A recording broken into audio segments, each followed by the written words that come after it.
Level one and two is red because it's really that crisis, overwhelm. You realize the suicide rates on healthcare workers is standard is over double of what it is for the general population. And inside healthcare, the suicide rates go higher for physicians and higher for the unlicensed techs.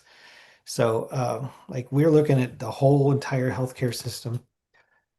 If you notice down at the bottom, we have three different assessments. The first one is the one that we kind of push the most, but that's just how you identify where you are. And a lot of people, I think, don't realize that they're overwhelmed and they don't realize they're in crisis until maybe they get so despaired that they think about ending their own lives.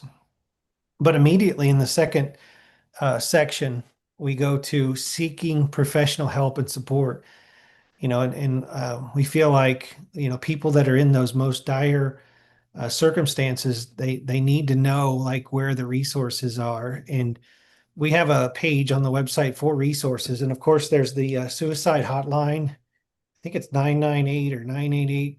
I always forget, but there's a number that you can call. Whenever I've handed out my stickers, I've given them all to my coworkers. If any of you here, I really am grateful that you came. But like everybody has one of these, and I've told them like if you're ever suicidal, like I'll go with you to the emergency room because I think we've got to be there for each other, and that's what's so important. And the last one just kind of gives you a little bit more sense of what it's about, this frequent despair and just a complete lack of hope. Uh, Ashley, I think you've experienced that, haven't you? Where you tell people about hope and they straight up laugh at you.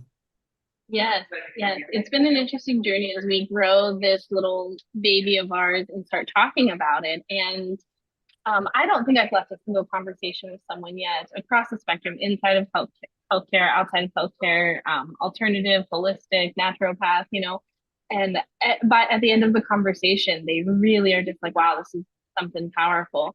But at first, the thought of hope seems to strike people a little bit as silly or frivolous, or I've even gotten laughed at and said it was a waste of time to have hope. And I think that just speaks volumes about where we are as a society, and rightly so. And I think, it speaks volumes to the things that we've been through. And I think it speaks volumes to say about how we're all walking around.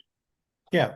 And And maybe if you're laughing at the concept or you don't see that it's beneficial at all to you, then maybe you're just not ready, or maybe you're just so far trapped in this overwhelming crisis that your mind is just isn't open to it. And that's okay. I mean, we're here for the people that are looking for solutions. And I don't know, a couple years ago, I might have been one of the same people to just scoff at it because uh, I can just work harder, or I can just push through this, or this is just temporary. But, I came to a point where I just realized as much as I thought I could change the healthcare system, the hospital I was in, I realized I just kept hitting walls after walls. And I just realized I was kind of powerless to over